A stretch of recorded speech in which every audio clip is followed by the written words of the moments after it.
Welcome everyone to AI Explorer, what you need to know. We're going to continue our discussion on artificial intelligence and what tools are available for teachers and for students. A recording for this is available, and we'll show you the link and the QR code for that recording again at the end of this session. I am Dr. Roger Manier, and joining me today, Tanya, Judy. I'm Dr. Tanya Sanders. I've been with NWOET for over 20 years, and I'm going to talk about some AI tools that I think are pretty cool to be using either by yourself or maybe possibly your students might be using them to be aware of that. I'm Judy Tucker, and I've also been at NWOET for over 20 years, and I'm going to be showing you some tools that teachers can use to interact with students. Cool. And so I'm going to begin here, and if I may share my screen, and we'll get that viewing up here. So Roger, I'd love to see your face, so if you could turn on your camera, that'd be great too. Oh, you want me to turn on my camera too? Yeah, I want to see you. Okay, if you really want. Oops, there we go. We'll add that to the mix here. Thank you. So there are a lot of different tools available. The two biggies, the starting spot for all of this that really hit schools for free, available to everybody a little over a year ago, are ChatGPT and Gemini. These are competing programs. They're different companies organized a little bit differently, a little bit different kind of responses. So I want to do a little bit more just demonstrating on what these tools do and some of the differences and similarities between them. They're where I would recommend everybody start is with these tools. Learn them, play with them a little bit, and then move on to some of the other great, more specialized tools that Tanya and Judy are going to be sharing with you in a few minutes. There are many, many tools out there. The last time I checked, there were well over 100 different tools for teachers. Some of them programs we've had for a long time, like Kahoot, that have added AI to it. The writing tools from Microsoft, their Copilot program, Canva, which has added an AI component. There are many, many different tools out there. The ones we're going to show you here are not necessarily the only tools you want to use, but they're really, really good starting spots for what you're going to do in the future. The two of them I especially want to point out. Tanya is going to be talking about in a few minutes, Grammarly and Photomath, and Judy's going to be talking about Question Well. But before we get into them, let me just do a little bit of a demonstration. So let me hop out of my slideshow and put that away here. And we're going to share my screen again, if I can, and show you some things from ChatGPT and what it's able to do for us. Oops, there we go. And okay, Tanya, are you able to see my ChatGPT screen here? It's prompts and examples I can see. Oh, nope, don't want that. My apologies. Let's see if we can get the right screen shared. So what I want to show you again are some of the types of prompts. You may well have seen these before. They're similar to what we showed in the last program.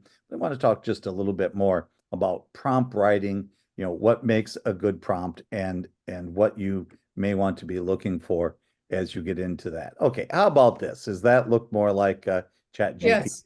Okay, excellent, excellent. So just kind of the basics, what can an AI do? And I'm going to enlarge this a little bit. They've got some suggested prompts where codes, create a workout plan, help me study, suggest some code names. Really, anything that you can think of, you can ask ChatGPT and see if it's going to do it for you. I'm going to do the classic, write a 150-word essay on when spending too much time on video games is bad for you. And I hit enter, and wow, just that quick, it is writing my essay. Now, that looks really good. Let me give it some more information, like add five citations.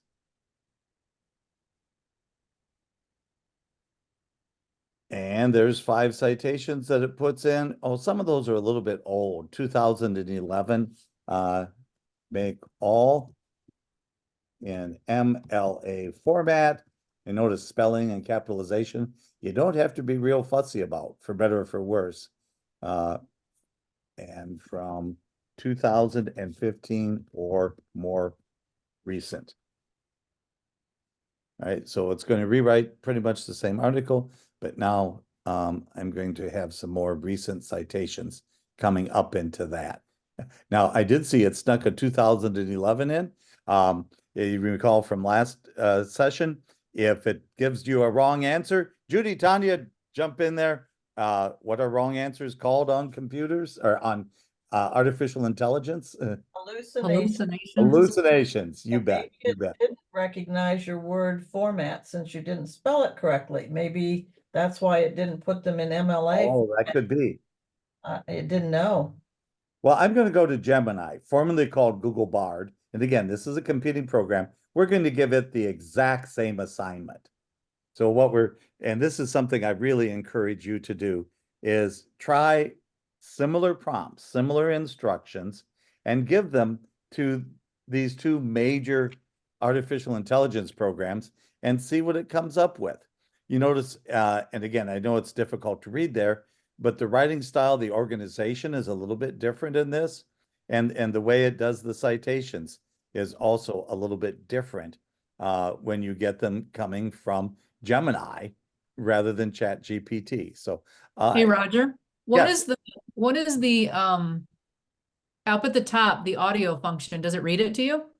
yes, Like up to the right? absolutely. Oh, It, it, cool. it Sweet. will read it out loud to you, and you can give it instructions verbally. So you don't have to type your requests into that. And actually, I think what you were seeing probably was the option to speak your request to, Oh, it's right here. Yeah, it's right yeah, here on the right. Yeah. yeah, to speak your Notifies request to the computer. But yeah, you can have these read to you out loud as well. So, just like for Google searches and so forth, you can give it entirely by voice command. And Roger, it says show drafts. Isn't it a fact that Gemini can give you different drafts? If you don't like the first one, there's usually 2 drafts that you can pick from. Absolutely. So yeah, Judy, exactly. And you're seeing it here. So here, it just automatically made 3 different versions, and I can look at these and see which which one's going to be closer to the way I would like it to be. Those MLA formats are better. I don't know. The first one, the MLAs did not look like they had the title first. I don't know. It just, Yeah. that draft number 1, maybe it wasn't finished or something. These look like MLA citations, but go to the first draft 1 and go, see, those are not, they're Oh missing. yeah, it looks like there's definitely some mistakes in the formatting of the citation. If that's all, I would say correct those MLA citations and see if it could do it. And again, get in there and play around with this. And again, the different drafts, the different versions is absolutely something worth I think taking a we look can at. hit the reload and get more drafts if you don't like Yeah. any of those. See that circle there on the right hand side? Yes, yeah, yeah. As a matter of fact, I just did that, Judy. Yes. Oh, I can okay. reload, and exactly as you just described, it will give me some different versions. Now, here's even a better way of getting different versions, in my opinion, and that is to provide it with some additional instructions on what you want it to do. So I'm just going to start over from scratch and show you that process. So, and I'm back to Chat GPT right now.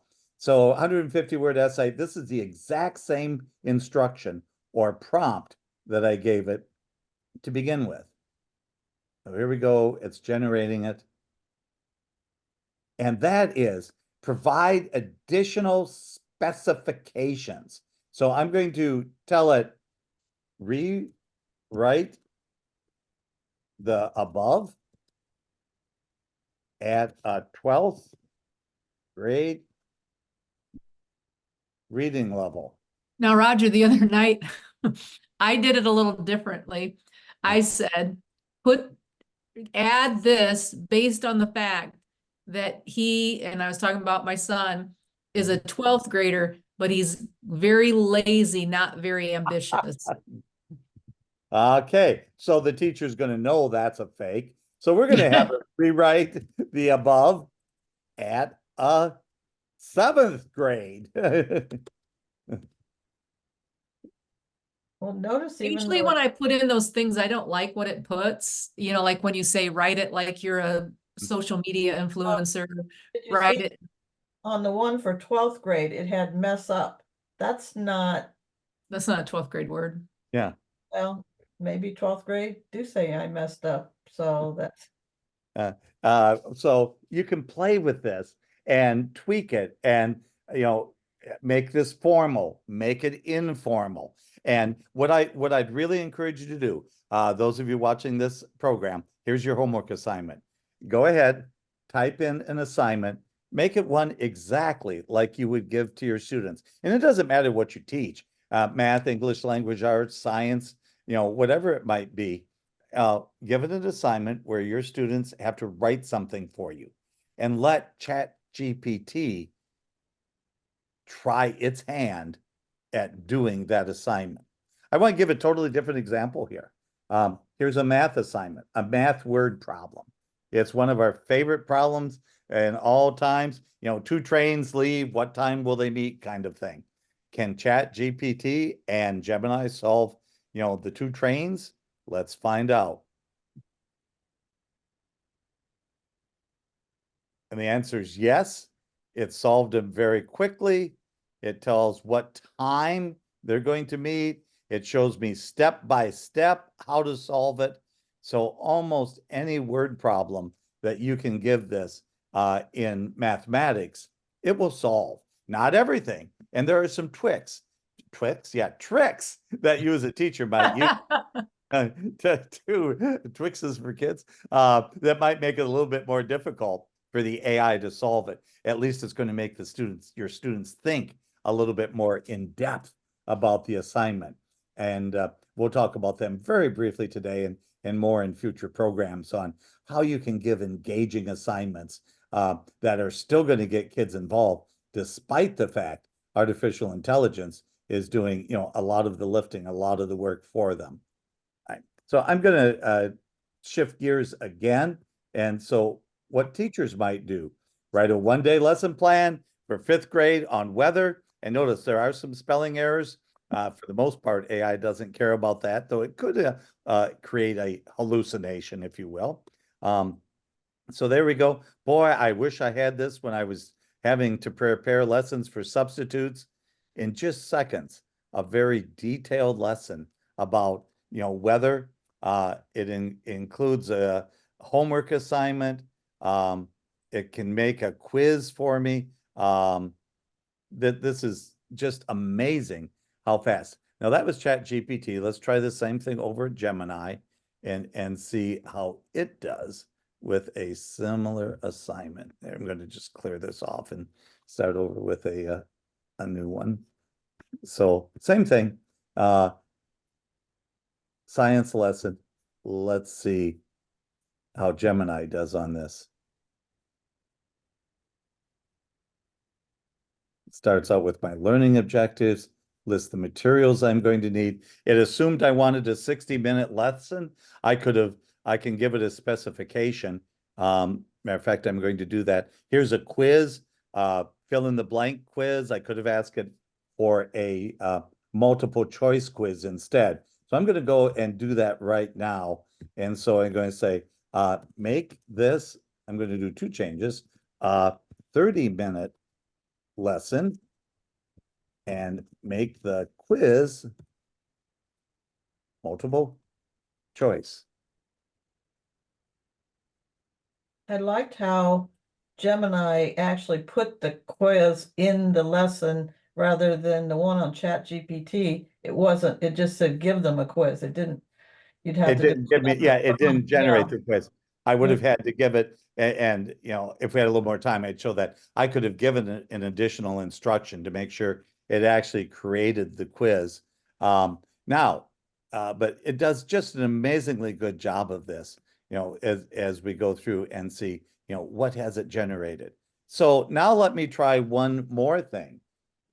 Take the quiz and put it into my Google Classroom as a form. Oh, wait a minute. It can't put it into Google Classroom. So this is a limitation of ChatGPT and also Gemini, is it won't act, it'll give you a quiz and really some pretty good quizzes. It's told me how to put it into Google Classroom, but it won't do it for me. Oh my, what am I to do? Judy, do you have any ideas on what I could use that will do more for creating quizzes? Well, my solution is a one-shot thing where only thing it does is create assessments. It doesn't answer big lesson plan ideas and so forth. It's called questionwell.org.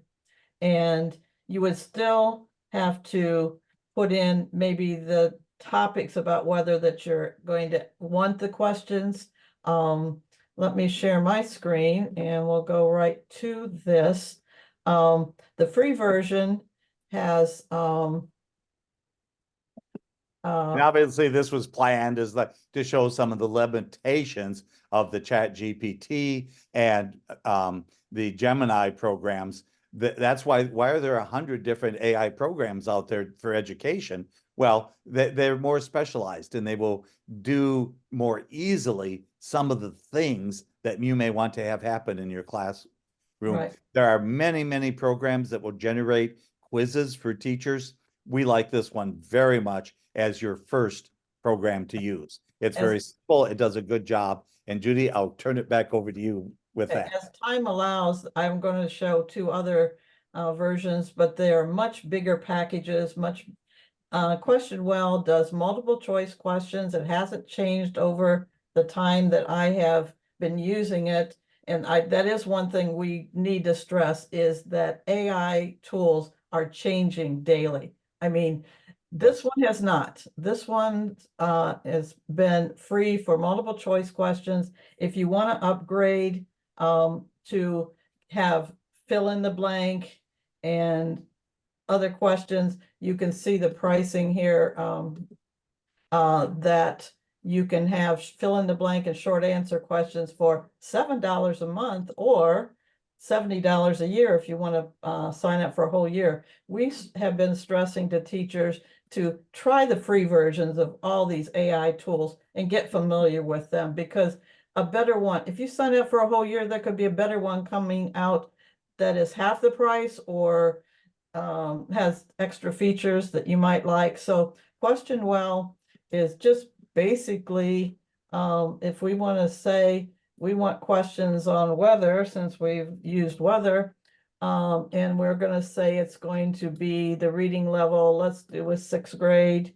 And notice all the languages that you can pick. I didn't ever count all of them, but there's more than 20 different languages.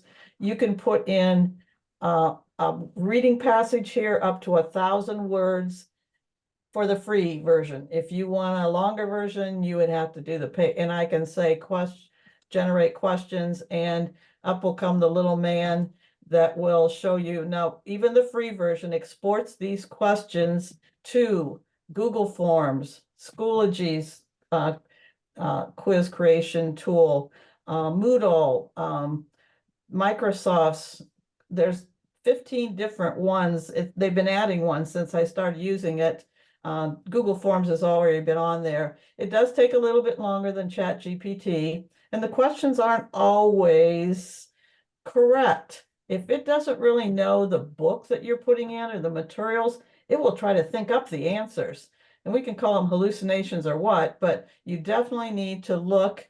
I didn't ask it how many questions. I could have said I want 10 questions, and it gave me 10 just as probably a default. But you've got the correct answer. Now, sometimes that answer is not the correct answer. You need to read it. And it also puts these in if you don't put in the learning outcomes yourself. And I could use those same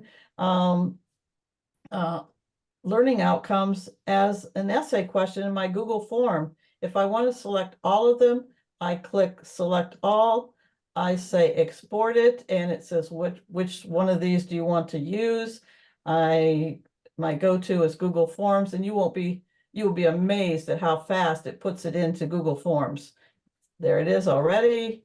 Boom, you've got your Google form. And again, I can go in and edit that little edit button in the bottom, and I could add essay, short answer, fill in the blank, or whatever that I might have gotten from ChatGPT or Gemini, because they have some really good questions, and I might want to just add that, and I don't have to pay question well. They do the multiple choice, and those are the ones that seem to take a lot longer to create. So that's why I like question well, and I hope it doesn't ever go away, because it does what it says it's going to do. Free for me, the part that's the free does everything I need and gives me these options of putting in other questions or other assessments. So that's questionwell.org, because Now, there is. Judy, Yeah. the other day I can't even remember where I was, but they said they went to your, it must have been someone at the for Putnam County districts, because someone said the lady that taught it said that we could export it to any quiz. And then she said, I wanted it to go to blah, blah. I can't remember if it was Quizzes or Quizlet or something like that.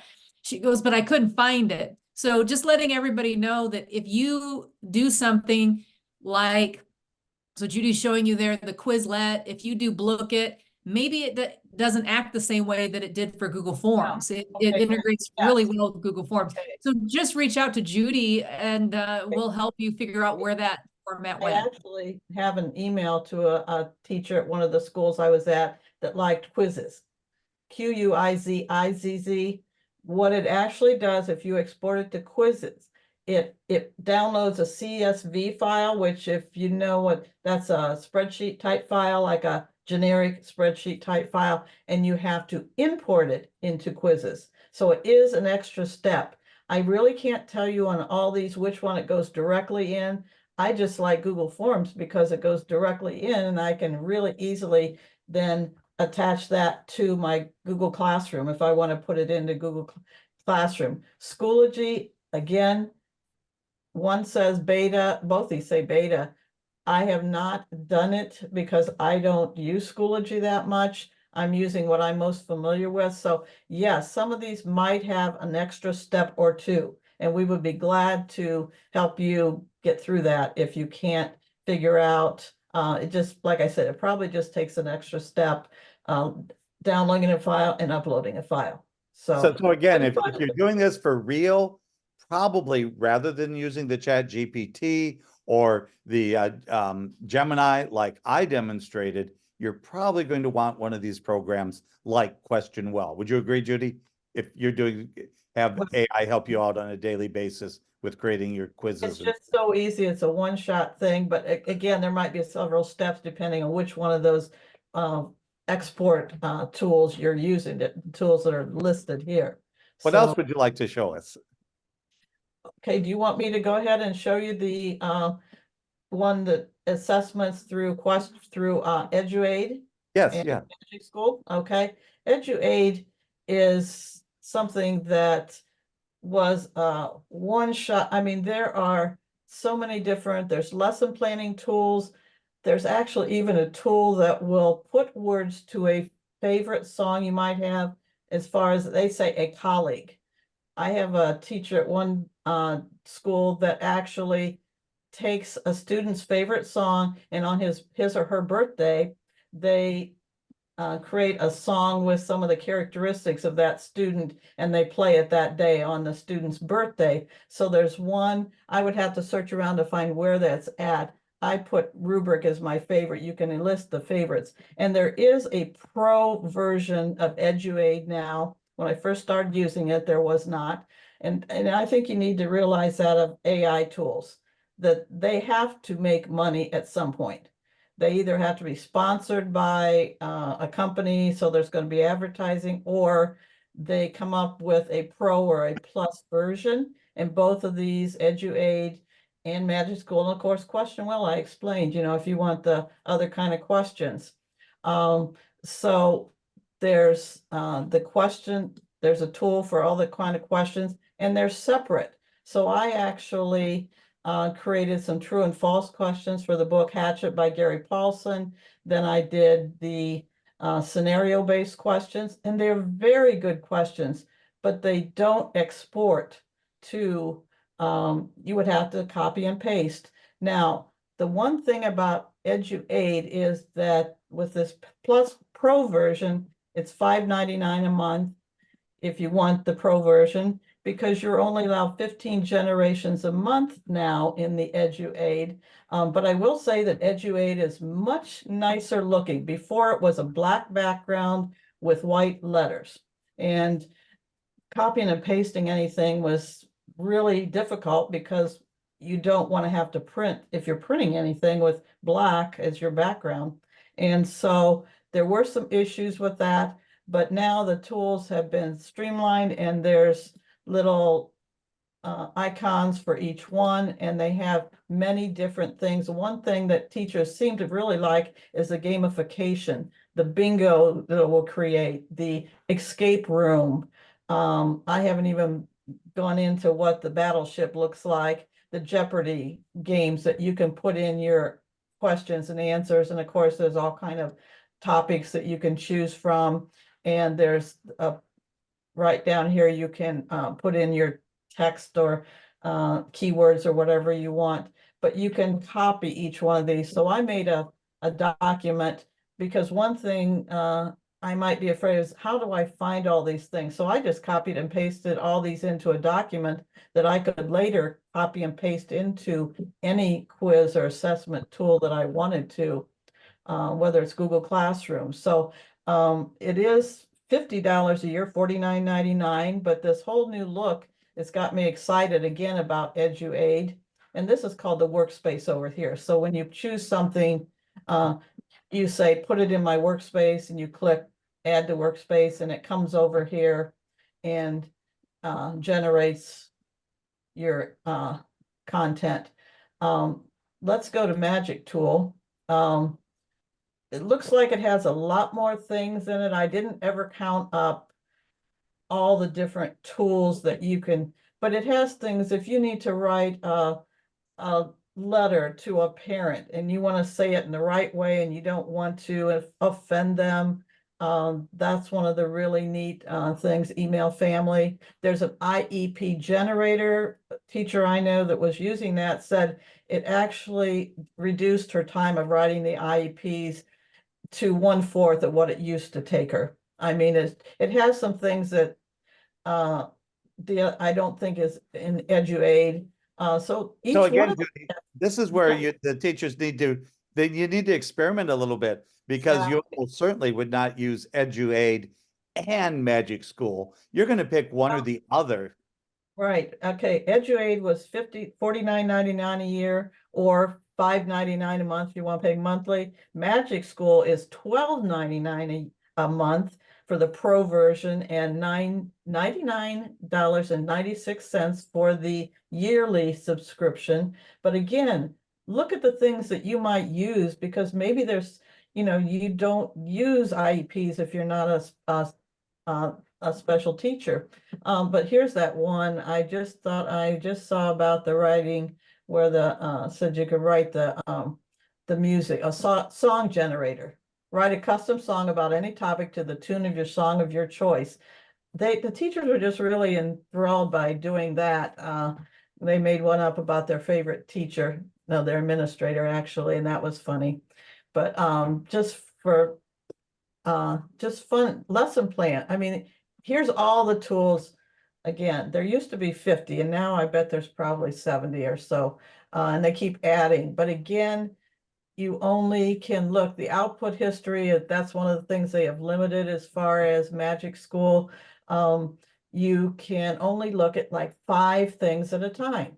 So that's one where I would copy and paste. I think you told me that, Roger, to tell teachers to copy things and put it in their Microsoft Drive, Anything OneDrive. that these Yes, generate, yeah, when you exactly. are in the practice stage, if you create something you like, copy it and, paste it into a Word document, a Google document, put it someplace. So when your free trial subscription ends, if you decide not to continue with the paid version, you still have them. That's what you were referring Exactly. to. And there's no guarantee that any of these products are going to be here next year. I mean, they could go out of business, and then, you go into output history, it's going to be not there anymore. So that's a really good thing to remember, is to We'd do. be glad to talk to you too. I think we got to move on to some of the Yes. other tools here, but a Right. good summary and just an incredible resource. Get in there, play with the free version,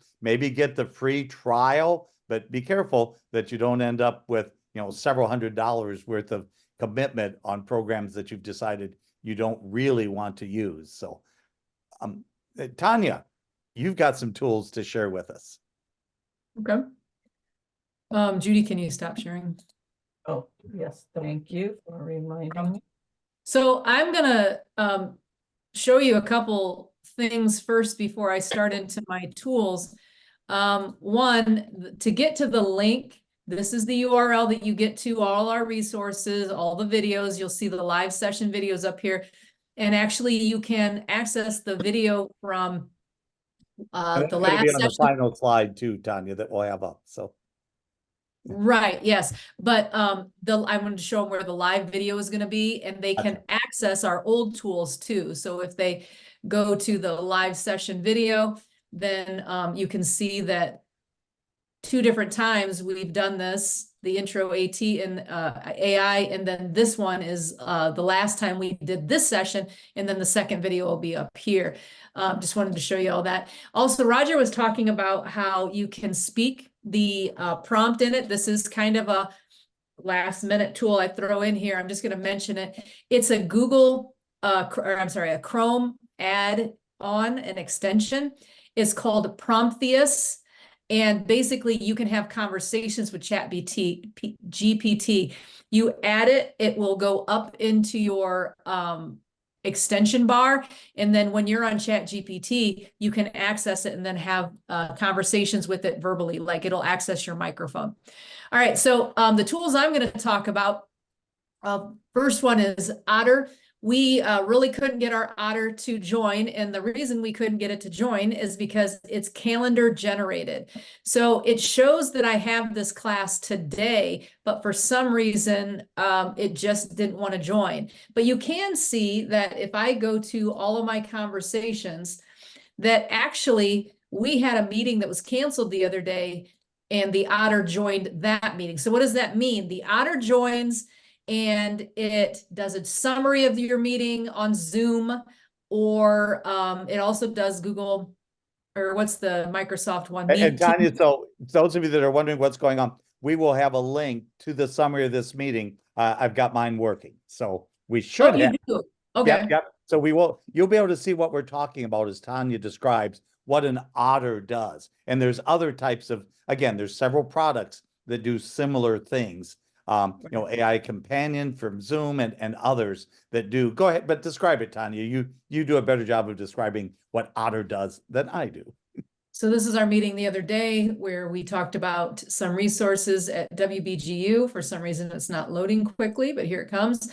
So it does, for the free version, it does a 30-minute transcription and summary. So as soon as it gets past 30 minutes, you can see that it grays it out, and then we can upgrade to Otter Pro and get the rest of the meeting.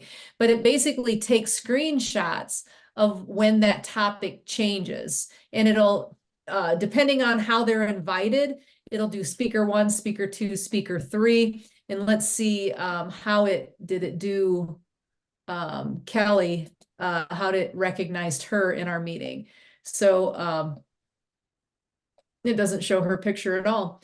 So yeah, so depending on how you invite people, that is how it's going to generate the transcription. But the whole reason that I like Otter is, my internet must be very slow. I like it for the recording feature. I was going to have my son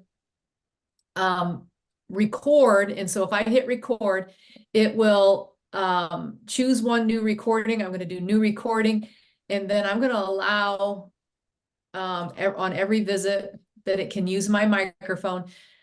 So now it will start transcribing everything that I say. And I wanted it to use this for my oldest son. He is working on some essays for scholarships. And I thought this would be a great place for him to kind of free think and free talk.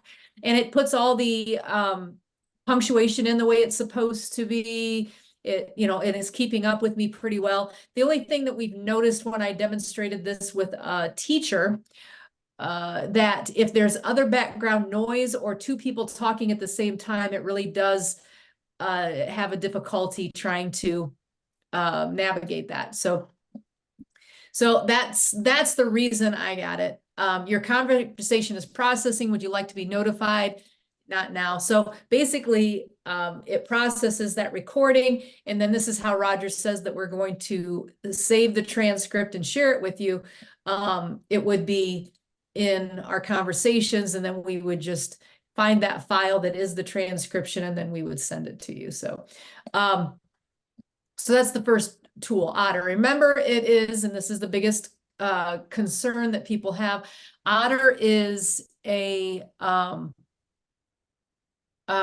calendar generated tool, So if it's on your calendar, it's going to join your meetings. Other than that, you can use it, the record function. You can also import some audio or a video file, and it'll transcribe up to 30 minutes for you. Like I said, I wish I would have had this when I was doing my research for my dissertation. I would have had all of my interviews transcribed, recorded, and everything. So I'm not sure. Can you guys see Slides AI now? You can? Okay. Yep. All right. Thanks, Judy. So this is the way Slides AI comes up the first time that you look for it. It's also on that link that we're going to show you the link at the end. It has a link to my resources. So AI things your students are probably already using. All the links are right here that I'm going to. A lot of extra bonus tools that you can go to as well. But the tool that I'm talking about now is the slidesai.io. I've already installed it for our entire organization, but it's a Google install through the Google Admin Council. So if I click that, it will open this window and it'll say, oh, this is already installed by your administrator. So yay, it's already installed. So all I have to do is go into my Google Slides, and under extensions, it's installed. So if I go into here, I can magic write, edit slides with Slides AI, add a new slide. So let's say I already have a presentation and I want to add this new slide into what I've already created. I just want to perfect it a little bit more. But let's say I don't have a beginning. I just want to generate slides, and it'll bring up this window that'll allow us to use this so many times for free. And I think it's 3 times for free, or so many cards for free. But you can see that it's already generating the navigation, the menu for it. You can say, I want to generate slides. Let's say, welcome to Slides AI. Which one do I want to do? I'm an educator. Let's get this independent educator, select all that applies. So I'm just doing this because that's the first step. Friends, colleagues. There we go. Skip this slide. Okay, so I can do from your own text. Let's say that I have a paper that I've written or an outline that I've written. I can paste it in there, and then it'll create the slideshow based on that. I can do it from topic. I can do it from a web link, from a YouTube video, or I have a suggestion and then we'll walk through it. So all of this acts like a Chat GPT or a Gemini. where you put in your prompt or your conversation, your idea, your description, and then it generates slides, a slideshow. Now it's not too pretty, but I'm going to show you from a topic. So in here, I have some things that I can do as well. So settings, I can share it with a colleague. I can look at my account. But basically, all I'm going to do is put llamas are fun. Okay, and then I want this to be about llamas, facts about llamas, goofy things, useful things about llamas, all about llamas. So let's see what it does for me. So choose the appearance. And so I want it to be educational. How many slides? 1 to 10. I could have just kept it at auto. Add title and thank you slides, summarize text, and add images. Let's see what themes I want. And since I've used this, it actually has different styles. I'm going to stick with this one. That was the thing I didn't like about it most, is it was kind of corny, the slides and the colors. It was just maybe it'll still look goofy, but I can go through and look at the layout. I can add a logo if I want to, change the color scheme, but I pretty much like what it's doing here. So I'm going to hit create slides, and it'll take a minute for it to create. It's creating the outline of the slides. It's going to create the bullet list. It's going to put the pictures on it. And we'll see how it comes up there. And while this is processing, I'm going to go and show you my third tool, because we'll come back to this one because it's using via Magic Write. Oh, it might be done here soon. Maybe we'll just stick here. Yes, so after it comes up, it will be in the same format as Google Slides. So if you're using this with your students, they already understand the menu. All you have to do is give them a little bit of guidance with the use of Slides.io, AI.io, show them where it is so that they can add some things to it, make some changes. Of course, we don't want them to, there it is. We don't want to have the students just use it as it is. So we would have a rubric asking them and letting them know what our expectations are for using it. So I'm going to close this, and it's got this whole thing in here. It started it right here. Llamas are fun. They are known for their wool and friendly nature. Llamas are fascinating animals. And then I can just click through this. I really like the pictures it's chosen for me. Yeah. Yeah, so it only chose, only did what, 5 slides?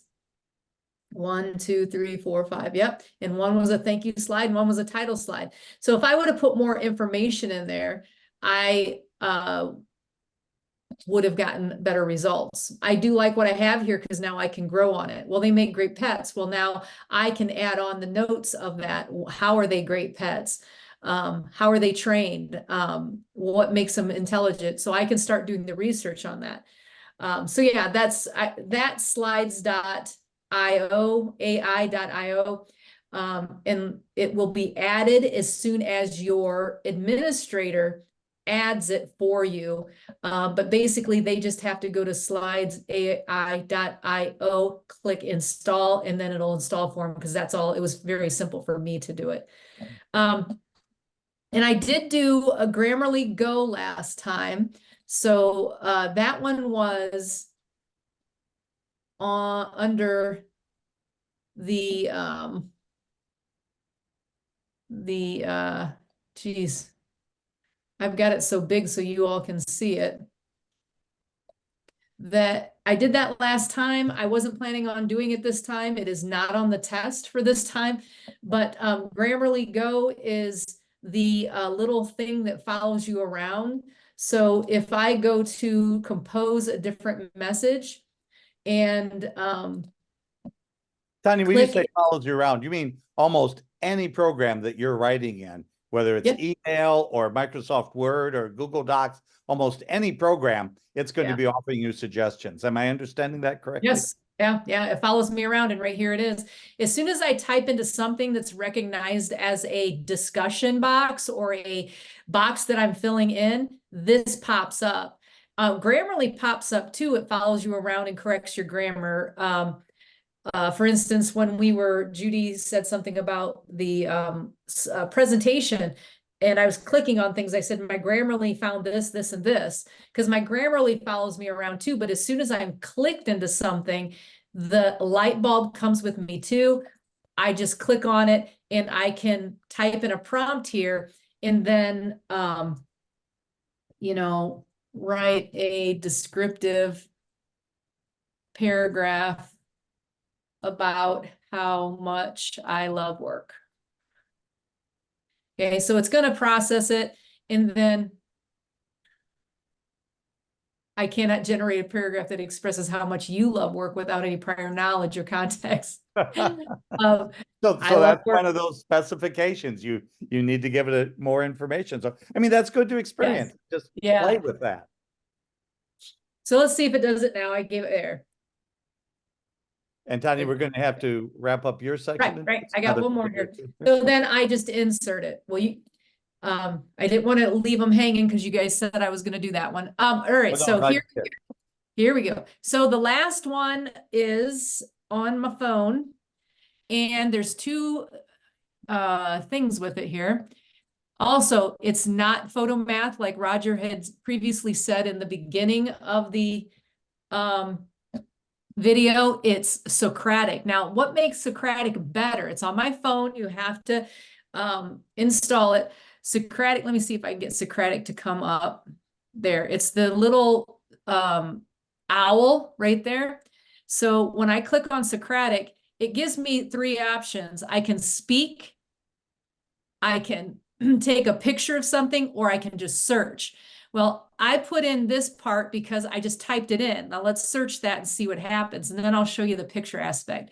So what makes a good citizen? And it gives me all these links. And you can see that it tells you which resource it got it from, so I can see if it's a reputable source.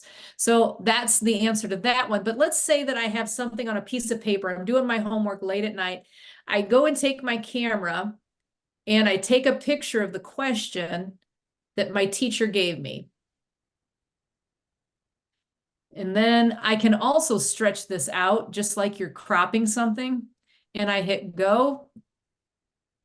And there it goes. Two factors contributed. Now it gives me Britannica, it gives me another resource, gives me Britannica, milestones, So the student line. just hand writes a note or takes a maybe takes a photograph of what the teacher's written on the board, on the smart board, or a worksheet that the teacher, all this student has to do is take a picture of that, and this information will be available to them. It's incredible. And the information, and the difference between this and photo math, like you had said, Roger, is photo math will give you an answer up to, I think, 3 times it'll give you an answer until you buy the other version. But this one helps me think about things. So like if I'm like, hey, what was that thing? Why did the French Revolutionary War begin? How did it begin?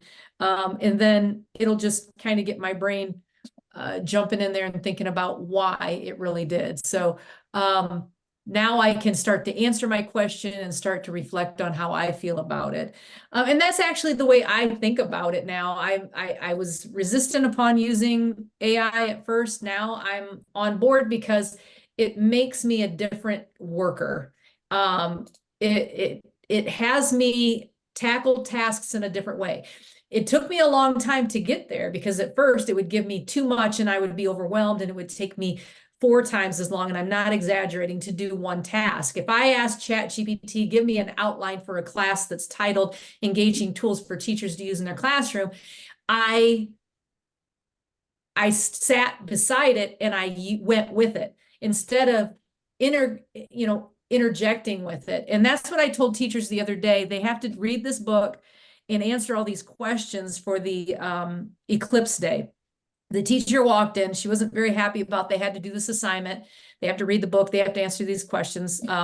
And she said, "Can I use AI to answer these questions?" And I said, "Yes." And she laughed, and then she was surprised. And I said, "Of course you can use it to answer the questions. Are you going to interact with the questions and the answers that ChatGPT gives you, or are you just going to copy and paste?" She goes, "Oh, I'm going to interact with it." I said, "You're probably going to do more work interacting with it than you would have before, because you're going to think more deeply about it. Now, maybe not do more work, but she's probably going to get more out of it, because she's not going to be stressing about the searching for the answer, but as in the collaboration with the ChatGPT and be like, wait a minute, I know that's not right because I read the book.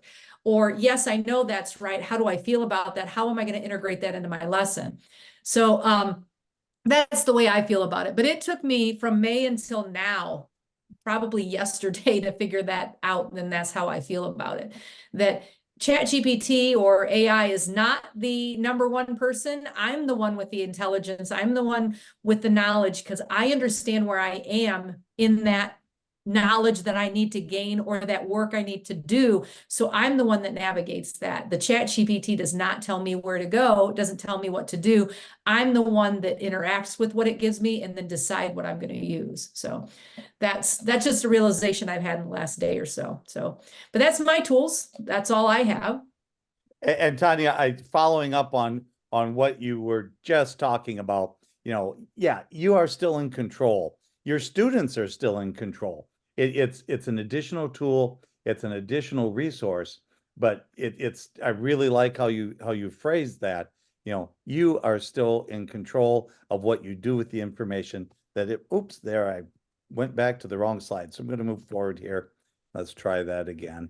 Get that back to where I want it to be. All right, sorry about that. So, the photo math, same principle. It takes a picture and it gives you an answer. We've been talking primarily today about tools that you as a teacher may use and encouraging you to try these tools. A whole nother session, and we'll probably do a video on this, where we really focus on tools that students are using. Notice I'm saying that tools that students are using. And this is one of the things that I really hope you come away from today's session as understanding. Whether you think kids are using these or not, research is showing us from college-bound students, juniors and seniors, recent survey, thousands of kids were surveyed, and 2/3 of them say they are already using artificial intelligence when they're submitting their homework assignments, even though these exact same students say a majority of the school districts that they're attending prohibit the use of artificial intelligence. They're still using it. So we're going to be having to work and learn how this new tool, we didn't have a choice about COVID. It was there and we had to deal with it. We've had a choice about one-to-one. We've had a choice about how internet is available and accessed in our schools. But frankly, we don't have much choice about artificial intelligence. Oh, we can stop them from using it in school, but it's there when they go home. And we know most of our college-bound kids are already using it. Here's something I want you to hear. Most of our lower performing students, the bottom third, the kids that are getting C's and D's and failing, those students are not using artificial intelligence. Your higher performing kids are. Best estimates are around 80+% of your college-bound students are using it for their assignments. Grammarly, Photomath, and other tools that we haven't talked about yet, but we'll share in the future. So how am I going to adapt my lessons, and how am I going to deal with this in my classroom? I encourage you to explain artificial intelligence to parents. Demonstrate to them how artificial intelligence can be used, because even though the students are using it, we think a lot of our parents don't really know. So get in there, play with it, do some of the demonstrations like we did for you today, and do that with your parents. And explain to your parents your expectations on how students may use the technology in your classrooms. Chances are that you'll have some assignments that you don't want them to use artificial intelligence, period. You just don't. We can have a conversation about artificial intelligence detectors, but Tanya, what was you just had an experience, what, half of, it was only right half of the time. Um, I, I had a similar experience where there weren't a lot of accuracy in the artificial intelligence detectors. So, you can't really count on the AI detectors to detect whether it's written by a student or not. You may notice a change in the student's writing, but was it because of artificial intelligence? Or did they just pay more attention at your last, lesson? Yeah, I don't know. So we're all learning. Reassure parents, reassuring kids. We're learning this new tool, and we're going to figure it out because it's incredibly powerful, incredibly useful. We can talk a little bit more, and this is something we can share with you in future vlogs as well as in workshops that we might be doing with you in your district. Ways to get students involved, like Tanya was talking about just a couple minutes ago, how you can use charts and graphs and images to help make sure students are really engaged with what they're doing. Gamification and learning how we can use games and leveling up and badges to get students. We're still going to be measuring how students are doing. We're still going to be helping them improve their performance and their abilities. They're just going to have an additional tool there, artificial intelligence, to help them out. The future is incredible. We're going to see, I truly believe, we're going to see individualized instruction like you've never experienced before, where we can tell students, and this is possible today. If you want, give a call, we'll do a quick Zoom demonstrating this. You can provide them descriptions of specific students. Alice is really struggling with readers. She's highly intelligent, very engaged, but she really struggles with reading. And you can take your assignment and have it customized for that struggling reader. Or maybe Jim, and he's really engaged, but he's really struggles with writing. Can you provide additional instruction and additional prompts to help him with his writing assignments that maybe others in the class don't need? We're going to see that happening. And I truly think that we are at the point now, we've talked about it for years. We're going to be able to look at our students and see and talk with them and their parents and saying, what are your goals? What do you need to advance? And we're going to be able to use artificial intelligence to help that happen. We're going to, our student instruction, centered instruction with artificial intelligence. We're going to take a look at kids' current abilities. We're going to take a look at state mandates, the students' culture, the parents' goals, and probably other factors that I haven't thought about yet that we really haven't begun to. We're going to take all these factors and feed it into the artificial intelligence and help it create instruction that's better tailored to that student's needs while still meeting your specific curriculum goals. You are still in charge of that. For more information, here again are places to go for the PD certificate. Our names and emails are up there. Look forward to being you. We're a little bit over time. Thank you for staying with us. Anyone who's watching us live that has questions, we will hang around after we stop the recording. Those of you that are watching the recording, please contact us. Send us an email, and we'll be glad to arrange a time and not just by email, but to talk to you by phone or video conference, or perhaps visit your school and spend some time helping you learn the incredible power of this tool. Judy, closing remarks, and then Tanya. No, I just think just watch for what's coming, because there's so many new things coming, and just get comfortable with a few things at a time and Yes. take advantage of AI. Yeah, very well said. Don't get overwhelmed with it. And as always, if you have any questions in regards to AI or any instructional technology, reach out to any of us, and we'll be more than happy to help you with that tool and understanding it. Thank you all. Thanks for joining us. We're going to stop the recording now. And again, if anyone would like to ask us questions live, we're glad to do it, or email us and we'll answer questions live, wherever you may be at in your journey of artificial intelligence. Thanks again.